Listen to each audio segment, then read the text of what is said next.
Hey, everybody. Welcome back to Homeopathy at Home with Melissa. Hey, Melissa. Hey there. So excited to be with you again today, Bree. Me too. If you missed last time, we talked about ADHD. So go back and listen. I think that'll be helpful in this week's. We're going to cover hyperactivity. So some of the remedies that we covered in ADHD, we will talk about again, but because it's hyperactivity, not ADHD, there's going to be other remedies in here, and we might cover it from a different angle and have different information. But I do think, it's always helpful to go back. If you're taking notes, especially, you can be adding to your notes each week.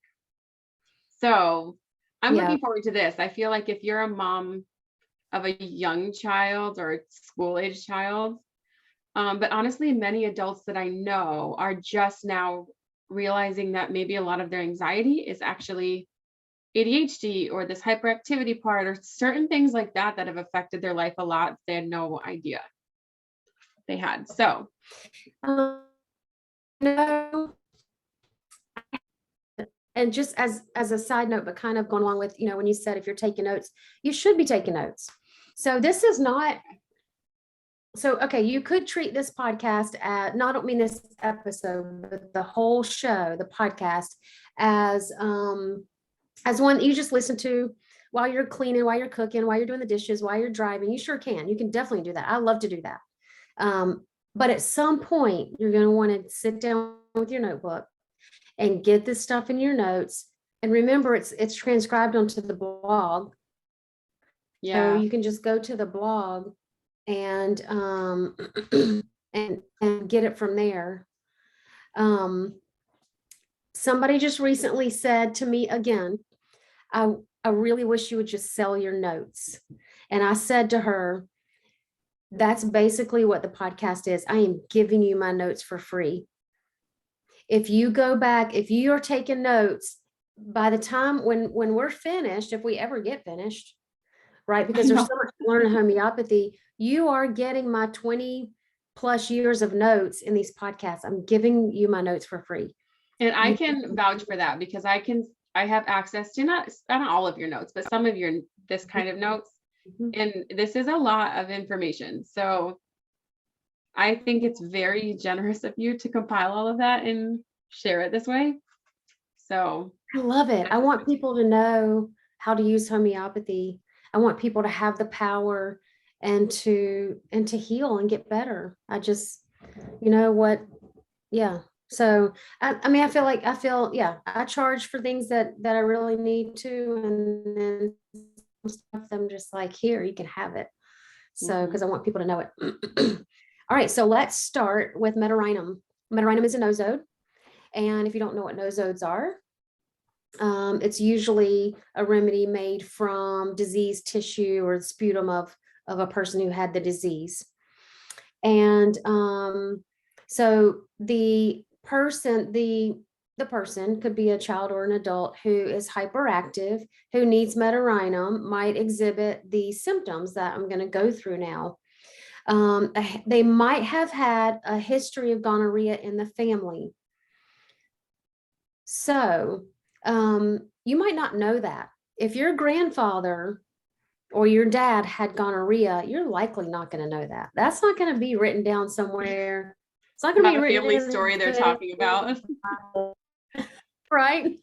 So you might have to do some digging and you might never find out. That's something that's hidden, right? That's something that there's not going to be free knowledge of. So you might have to do some digging and see if you can find out.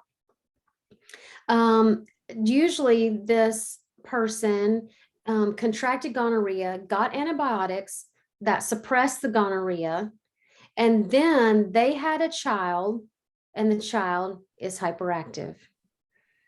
So this is a way that it can come into the picture. So gonorrhea was huge in our country a long time ago. And so there were a lot of people who got gonorrhea and took antibiotics. That was the only thing they knew to do, suppressed it. They had children. Their children were hyperactive, and even then their children, so their grandchildren could be hyperactive because of this. So gonorrhea is a big etiology for many problems, such as prostate issues, vaginitis, ovarian cysts, all pelvic problems. They get suppressed, and then you get breast cancer, and other problems that just go deeper and deeper. Suppression pushes diseases and pathology deeper and deeper into the system. That's why we don't suppress with allopathic medications. We uproot with homeopathy. So the Metarhinum one is the wild child. They have wild energy. So this is not just a lot of energy, like my sweet little puppy that just runs around, and does all the things. This is a wild energy. And in fact, I'm going to tell a quick story. Yesterday, my oldest son was telling me, it was so funny. So my youngest son was going to have some friends over yesterday. And my oldest son said, and they share a room, my oldest son and my youngest son share a room. And my oldest son said, do I need to put my guitars away, like my things? And I said, oh no, they're not. They're really good kids. They're calm. No, you don't have to worry about, they're not young, is what I was saying. And Chandler, the oldest one, said, do you remember that kid? He named the kid. He would come to our house and he would just, everything he touched, he broke it. And he would break things, and he would just like throw it down in Chandler's room, and he'd go to the next thing. And Chandler was like, why are you breaking everything? And I said, that's ADHD. Like, that's a symptom of ADHD or hyperactivity. So this is like, they're like the bull in the china shop. They have this wild energy that's about them. They're fitful. They're not consistent. They have one or two good days and then start having temper tantrums and acting wild, and they lose all their restraints. They can't control themselves. They're very restless, spacey, bored, precocious sexually. They're worse at night, dull and sluggish all day. Their energy comes up as the day goes on, and then after sunset, it's the highest. So these poor mamas and daddies, they're trying to go to bed, and here they are with all their energy. So I have a question though. If it says this wild energy, but dull and sluggish all day, does that really mean that most of this energy does come out in those evening hours? Or is this, again, just, it doesn't have to fit that exactly, it just fits a lot of these things? That's right. So exactly, we never have to fit the picture 100%. And it's so likely this wild energy is going to be worse at night, but it's probably, I've seen these kids, it's probably all day too. That's what I'm saying. I've never seen them be dull during the day. Maybe that is more of an adult presentation. I don't know. Could be. It very well could be. You're exactly right. It could be the adult presentation. And also the Metarhinum person has a tendency to discharges, especially from the nose or mucus in the lung. So Metarhinum has an overproduction. They have an overproduction of mucus and discharges. So think of sinusitis. So they have chronic sinusitis, lots of thick mucus, allergies that are more focused in the sinuses. Again, they get bored easily. They're easily distracted. So, we're thinking again with the ADD, the ADHD, short attention span, never slows down. They can be angry and rebellious and have a very large appetite. They are just very hungry kids. They want to eat all the time. They're burning all this energy with their wild energy, and then they want to eat. They really do crave oranges, orange juice, sour fruits, green apples, lemons, citrus. So they like all the sour things. Do you know what this reminds me of? Have you seen Lilo and Stitch, the Disney movie? It is this little like alien monster who just like, he's wild and he just eats everything. Like there's these really funny little memes of this little creature. So if you have seen Lilo and Stitch, okay, it's like a little Stitch. I'm going to send you a video after this and you're going to laugh. It's going to be fun. Yes. So this child becomes rebellious in school around 7 to 9 years old. And they get in fights at school. Man, I'm thinking about some friends that I had in school. Boys, they were usually boys that were doing all of this. This is like first, second, third grade. So this is, I do feel like that is the time where a lot of people do have trouble, or thinking if they need to hold the boy back, or he just can't handle school or things like that. Which, to be fair, that's a lot of time to sit down for any little kid. Yeah. That age. Yeah. They're out of control. And then they're apologetic and sweet. So they have these Metarinom swings wildly between, so that wild is another, it's just like a recurring word. Metarinom swings wildly between symptoms and moods, and yeah, just how they control themselves, their bodies, and what they do.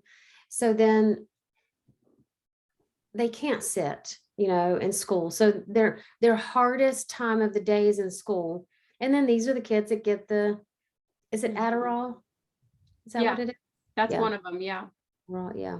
So they get the medicine, it makes them like a zombie so that they can sit still, so that everybody else can be happy. And I know a few people as adults who take this so they can go to work and like focus. Wow. Yeah. Otherwise, it's just crazy. They want to eat all the time, or they want to do certain things like that and can't focus on what they're doing. And so they'll take it so they're really subdued and can focus on their work. Yeah. So homeopathy can help. It takes time. That is so encouraging to people. I hope there's some people who are like, this is just a new option for you. Yeah. So just know, if you're an adult, it takes time. And because you're older, so the longer you've had the thing, then I'm sorry, I'm distracted. So what do you keep seeing out there? My puppy took off towards the woods about 5 minutes ago. He was chasing something, and I was like, uh-oh. And so I've watched Paul stand right here and call for him and call for him and call for him, and he hasn't come. So then Paul went and jumped on the four-wheeler. And right as soon as he got like right here where I could see him, here comes Trigger. Here comes Trigger, of course. I'm just wondering. Yeah, the four-wheeler sounds fun. Yeah, I wonder what he took off after. I hope he finds out. That's so interesting. Living out here in the country is so interesting. All the things that we see and the cool stuff. Yeah, it's fun. I can't wait. One day we'll be out in the country. Yeah. All right. I'm sorry. I love being outside. So I'm sitting here looking out a window where I really would love to be. It's cold out there. Okay. And I do not have ADHD. I really don't. I didn't even think of that. That's very ironic. Okay. That's funny. So they crave sweets, and they're worse for sweets. They cannot, they can't handle the sweets. It makes them so much worse, and they crave them. So then they are better at the ocean. So you'll notice these kids, or even adults, when they're at the ocean side, or, at the beach is what we call it here, they feel better. They're calmer. They might sleep better. They might focus better. Gosh, that's every person, I feel like. Oh, I know. Well, you would think. Some people, yeah. I know. Some people really don't. So I shouldn't say that, but. I don't have hot flashes when I'm at the beach. None at all. I know. I should move. Come visit whenever you want. I should move there. Okay. They crave stimulation. They need that. They need all of the video games and the videos and the screens. That sensory stuff. The what? The sensory stuff. Yeah, all the things. Yeah. They crave it. They need that stimulation. They love loud music, hard rock, and dancing. It reminds me of one of yours says, "Turn it up, mommy, louder, louder." Play it bursting loud. Like, okay. They're happier when they're stimulated. They really, really need it and love it. So these these older people like smoking and drugs for stimulation. They'll use those things for the stimulation. Okay. This takes all the normal childhood emotions to the extreme, this remedy. So I don't mean the remedy makes that, but it's like I said, they wildly swing with their emotions and everything. They are extremely in love or attracted to animals, or extremely mean to animals. They can be both. They can really love animals, but then kind of be still be mean. Not like total torture. I've seen this, but like, let me just see what they'll do if just little things like, and then they don't want you to see them doing it. They'll look, they know they shouldn't be doing whatever they're doing. It's just a little bit of torture, not. Or maybe to like little brothers. Yeah. Or little sisters. I'm just kidding. I don't know if that's a real thing. But so if they're both, and they really do love the animals, but they can be kind of mean to them, or they might just be really extremely mean to animals. Like they can be really, really cruel to animals. They can be extremely timid and shy, or very aggressive and mean. So one or the other, or they could swing wildly between the two states. Fitful and unstable nature. They might have warts and moles. They have lots of growths. Remember, metaurinum is an overproduction. So they have growths. They have warts and moles and freckles and skin tags and polyps, fibroids. They have all these growths inside and out. They crave salty and sweet foods. They have a lot of fears. They think someone is looking at them through their window in the dark.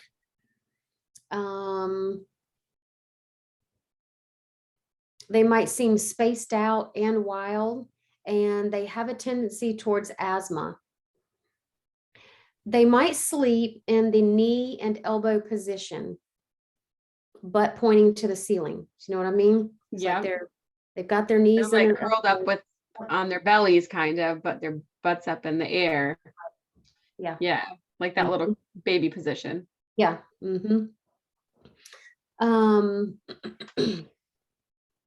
They can have sensitive feet that hurt a lot, or they can't stand for their feet to be touched. I'm laughing because I have a friend who cannot stand for his feet to be touched. It's extreme too. People like that. I used to aggravate her and just be like touch them. Yeah. So these children don't grow well, and their mind might be dull and weak. They might have a poor memory, problems learning in school. Parents with a lot. So the kid who is hyperactive, their parents might have lots of warts and discharges and chronic recurring sinus infections or vaginitis. So you always ask for, get the whole the family history is important. Right. In our case taking process. So there might be a history of arthritis in the family, alcoholism in the family, parents who were very promiscuous, and maybe slept around a lot before marriage or whatever.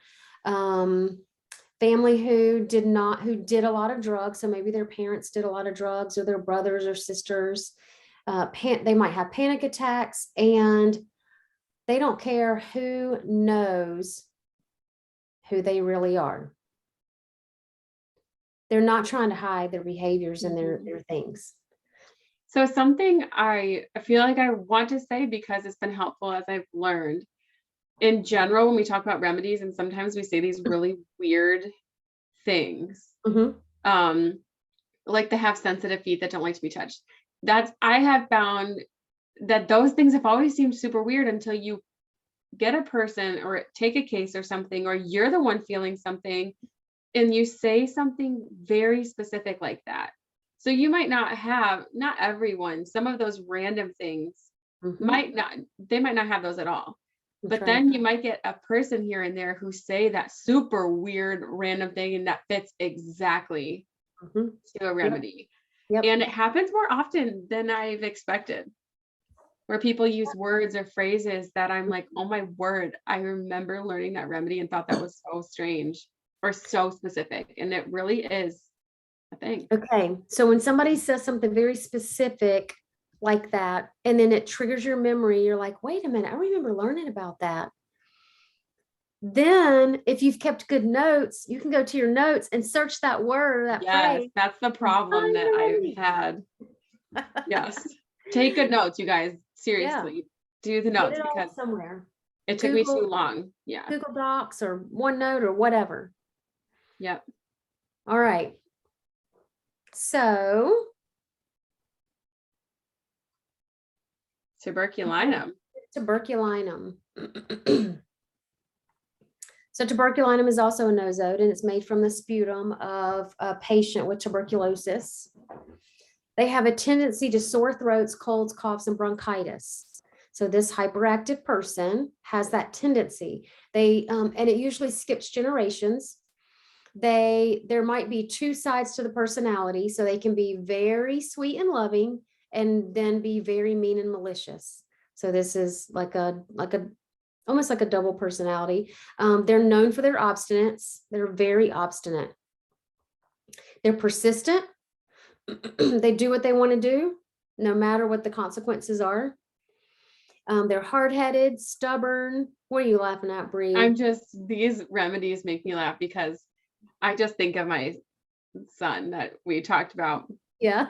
I just see these in him, and not in a bad way. He is not like a crazy kid, but I'm sweetly thinking of these moments of my day where I'm like, oh yeah, I know this person. Yeah. They might have a malicious intent, throw tantrums. They get mean and want to bite or throw things or break things with full intent. They are hyperactive at a very young age and have problems sleeping at a very young age. So they can be capricious, have lots of swollen glands, especially tonsils and adenoids. They might have nightmares or night terrors. They will have a tendency to hit their head and want to hit their head against the wall or the floor or something when they're mad. They might have a fear of dogs and cats, have cat allergies. Cats disgust them. They might have night sweats, emaciation with big glands, tendency to grind the teeth at night while sleeping, better in the mountain air, in the pine forest, and hot, dry climate. So you always ask the person what climate they feel better in, or what, do they prefer the mountains or the beach, is a great question to ask people. This can be families that have lived in lots of different places. Not me. Yes, definitely. And you know what? Something to observe. Like my son won't be able to tell me, he might be able to now. I feel great at the beach or the mountains. But that's something I can observe. That's right. That's true. Observation. So this is also one like Metarhinum, where the grandparents might have met. In Metarhinum, the grandparents might have had gonorrhea, and tuberculinum, the grandparents might have had tuberculosis. And it's passed down from generation to generation, and the whole family is restless, and the child has never been able to form relationships with people, and they always want something else. They can't figure out what will truly make them happy. So they feel like they can't find what makes them happy. They have a high metabolism, so they're usually thinner. Doesn't mean that a heavier person doesn't need tuberculinum, but they might be thinner. They eat often. They crave cold milk and ice cream and smoked meats. That's a big one. So your bacon and your ice cream and your cold milk. And the milk could be very bothersome to them. Maybe it hurts their stomach or makes them worse, but they still crave it. They have a tendency to get colds easily. And again, they're dissatisfied. Nobody knows what will please them. They don't even know what will please them. They have temper tantrums with great discontentment. They just yeah, they just can't be pleased. It is just crazy to me how much of our health is genetic. And I know this is kind of a rabbit trail, but I hear about my husband as a child, and he was very similar. And even stuff like the like tuberculinum being a tuberculosis nosode, and the tendency to have like bronchitis and colds. And they talk about that when he was a child. He'd get croup all the time, or Mhm. asthma as a child, and then now he's totally fine. Yep. And now we have a couple sons who are very prone to the same sort of thing. So anyway, that's probably a whole other podcast we could do on Yeah. genetic like My factors and things like that. So the genetics is your miasms. And yeah, I think we'll do a podcast. Have we not? We haven't yet on I don't miasms. think we have. I feel like that'd have to be like a series. One That'd be a miasm thing. a week. Yeah. Um, do you want to do basilinum? Yeah, sure. So these are a few that we did not include. The next probably three or there's several in here now that we are different Yeah. from the hyperactive or the ADHD podcast. So the first one is basilinum. So what is this a nosode for, right? This is also a nosode. It says tubercular bacillus. So is that a different type of? Yeah. So basilinum and bacillus. So if you're looking at a pharmacy and you're wanting to buy basilinum, you might see it also as bacillus, but it's like a form of, or a different, it's like a form of tuberculosis. Okay. So these people also, and this does make sense in that same vein, they may also have the tendency to get colds and coughs and sore throats, just like the tuberculinum person. Give 30C, basilinum 30C every day, you think, to take away the tendency once a day? Yeah. And it says also whooping cough or bronchitis. And if they get that often and all of the other remedies aren't working, try basilinum 30C. So maybe the same sort of thing to uproot that tendency. Also, ringworm. And I'm assuming these mean chronically, where you're dealing with these issues a lot, as well as the hyperactivity. Yeah. It covers tubercular meningitis. So that's when you would use basilinum. Is that as a protocol for that acutely, or is this also chronically? Yeah, acutely. Yeah. Tubercular meningitis. Interesting. Yeah, that sounds not fun. Tubercular meningitis, also known as, oh, okay.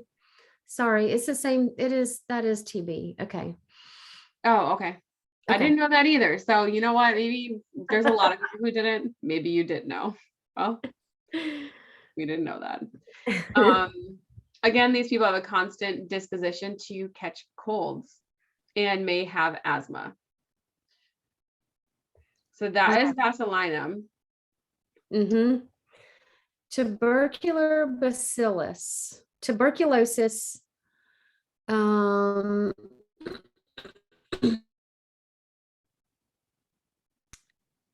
Tuberculosis and leprosy are bacterial diseases. Okay, blah, blah, blah. All right, tuberculosis, infectious disease that is caused by the tubercular bacillus. Okay, so basilinum is taken from a different place. So the bacillus, Okay. the tuberculinum is taken from the sputum, and basilinum is taken from the bacillus. Okay.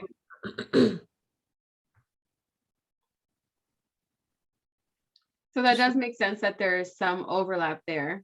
Yeah, absolutely. And you can, I'm sure, look these up in the Materia Medica too and see if there's more specific differentials between the two for your person. Yeah. Yeah, you can definitely look at the Materia Medica. to know the differences. Basilinum isn't a hugely used one. So anyway, there, we just did research right in the middle of the podcast. Yep, great. Always learning new stuff. That's right. Keeping it real. I can't keep all the things in my brain. You want to do iotum? Yeah, iotum is another one. Many of these, that's not a nosode, is it? No, I don't. No. So these hyperactive people may have a hypermetabolism. So they're high metabolism, hypermetabolic state. So they are full of energy and they need food to keep them going. They may have thyroid problems, specifically hyperthyroidism.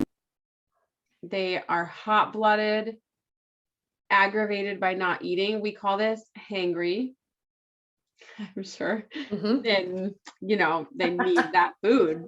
Part of that's probably that metabolism, but and that appetite. They might eat a lot, they burn it off, and then they're starving again. And because of that, they may not gain weight easily due to all that energy and the high metabolism. Again, they have a tendency to those swollen glands and are very restless and hyperactive.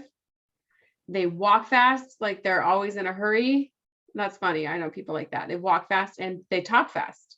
So the iotum person talks really quickly. Now I'm thinking I need to slow down and talk slowly. If they're quiet, could be a sign of anxiety. And they have sudden impulses to run and maybe be violent. Everything is just revved up and fast. So that reminds me of that, like super, not twitchy is not the word I'm thinking of, but jerky behavior. Like you're just going from one thing to the next, like a squirrel type deal. That's what I picture. Squirrel. Yeah. I don't know if I added that. I mean, that might not be in the Materia Medica, but that's what I think of when I think of that. They just run to the next place. They eat a bunch of food. Everything needs to be done super fast. I've never seen a squirrel do anything slow. They have abundant energy. So iotum people, not squirrels. I mean, they do, but now we're back to iotum. So they have that ravenous hunger, are really thirsty, and get anxious and worry if they don't eat. And so they're just really irritable without food. And iotum is iodine, is potentized iodine. Yeah.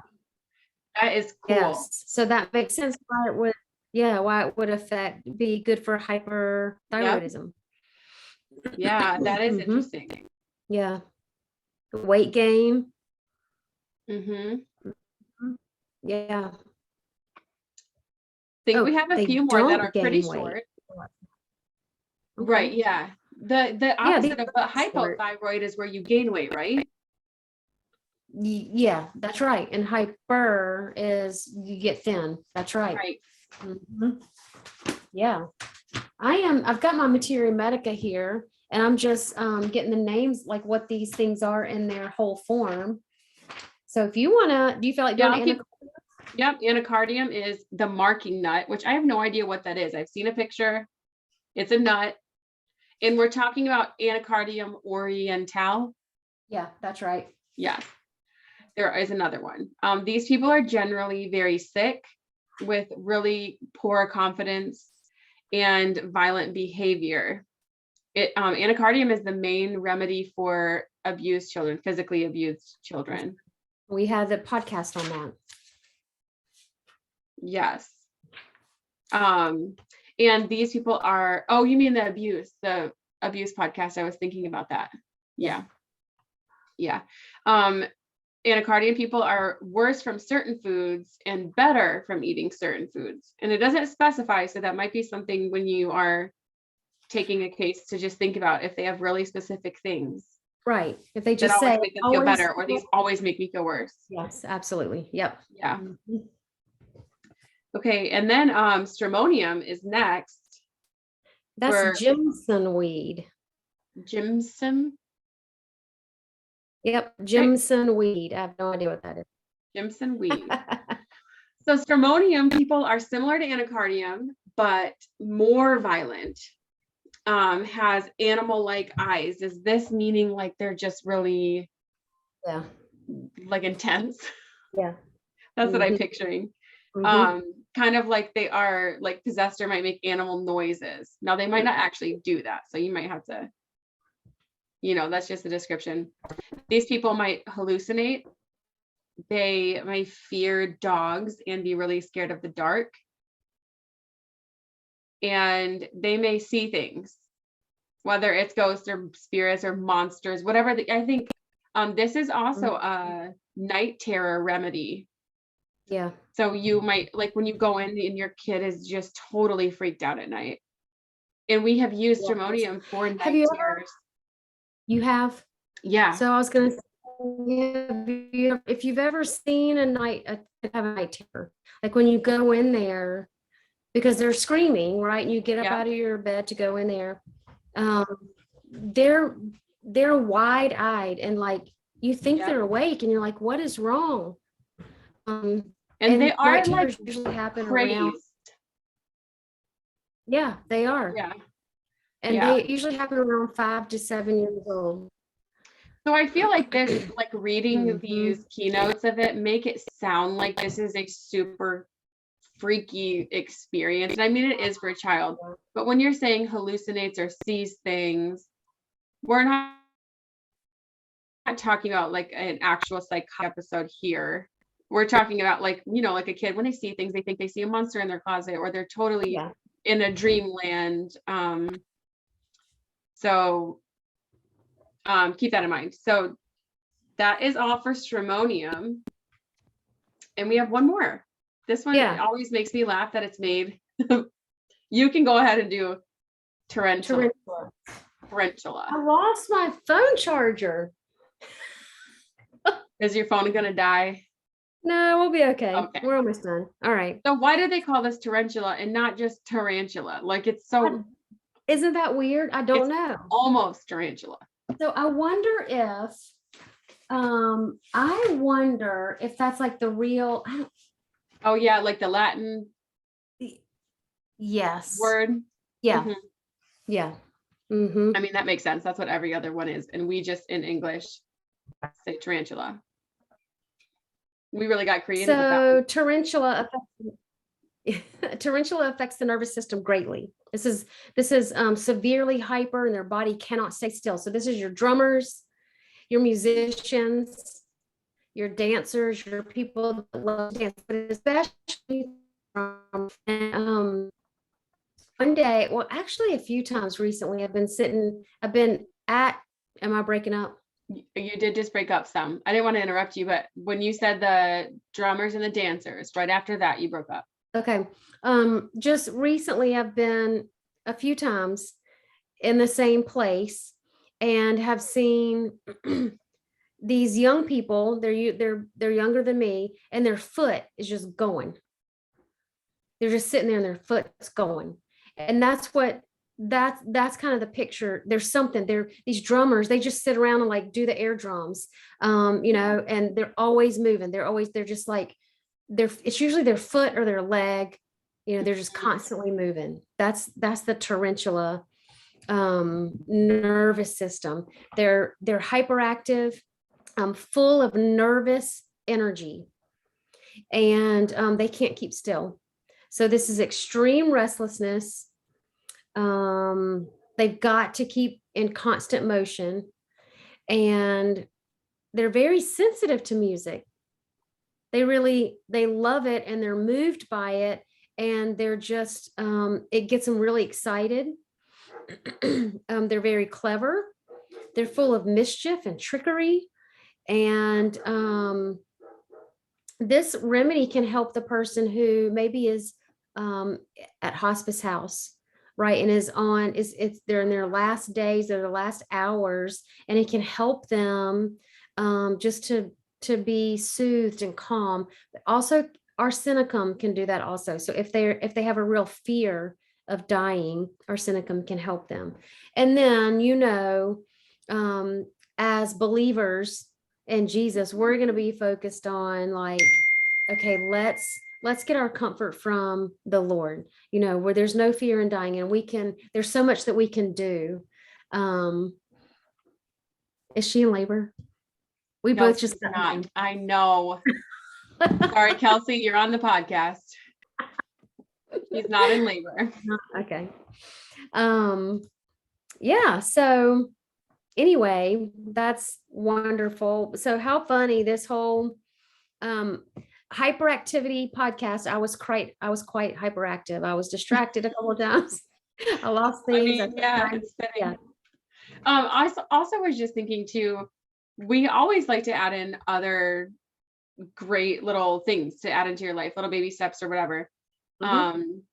And I was thinking, as you were talking about the nervous system, that for anyone, but especially for these ADHD, hyperactivity people, the people who struggle with that, seeing a good nervous system chiropractor. Ooh, yes. Could very greatly help you. And it is different. So I'm not going to go into all that here, but you can Google like directories of nervous system specific chiropractors who help your body physically relearn how to regulate. I agree. Yeah. It's just something that crossed my mind I wanted to share. That's so good. Remember a few weeks ago when I had hives, and I went to the chiropractor and I said, I have hives and I don't know, what, we had a death in the family, and that was just a lot of extra stress and grief. And I didn't know if it was that or if I was having an allergic reaction. And he was like, all right. So he checked me out and C3 was out, and C3 affects the nervous system. Mm-hmm. So because C3 was out, he was like, it's nerves. It's, that's so amazing. See? Right. And it is great. Like God just gave us so many resources where a remedy can help a ton. I've mm-hmm. noticed in all of this moving and all of this stress of, all the things in our new life here, well, it's wonderful. I've mm-hmm. noticed I've missed the chiropractor for a few weeks, and I started feeling those, like the days where I'm so overwhelmed and like jittery. And of course there is time with the Lord, and we were just talking about remedy options, but it also does help because your body, even physically, getting that little bit of an adjustment. Yeah. Can retrain us. Yeah. So good. All right. That's hyperactivity. And I'm excited. Next time we start our Materia Medica Monday. Awesome. We're going to be doing those. 2 weeks we're starting Materia Medica Mondays. And so every other Monday or something, we'll do a remedy where we really dig deep into the Materia Medica and see what kind of things that one so usually we do conditions and what remedies are good for that, and that's awesome to have in your notes, but you also need to know your remedies. So Materia Medica Mondays is going to be hopefully help you learn your remedies. Do we know what we're doing next week? I think Semicifuga. Is that how you say that? That's right. Semicifuga. Yes. Yes. And I mean, they're not all obscure remedies. I wouldn't say that, but they are, the list of remedies we're covering are remedies that we don't talk about as often, I've noticed. That's right. Yes. So, I have my top 50 remedies YouTube on my YouTube channel. Go and find my playlist, top 50 remedies, and I go through quick, like 2 to maybe 5 minutes on a remedy that would be probably found in your top 50 kit. But some of these are going to be repeated, but we're going to go in a lot more detail. So we'll see you next time. Hey, leave a review or a comment on YouTube. If you're watching this on YouTube, comment. If you're listening to it on iTunes, leave a review, or Google, wherever you're listening to the podcast. Leave a review for me, just because it helps get the podcast seen more, and so more people can learn for free all the homeopathy things. Mm-hmm. See you next time. See you guys later.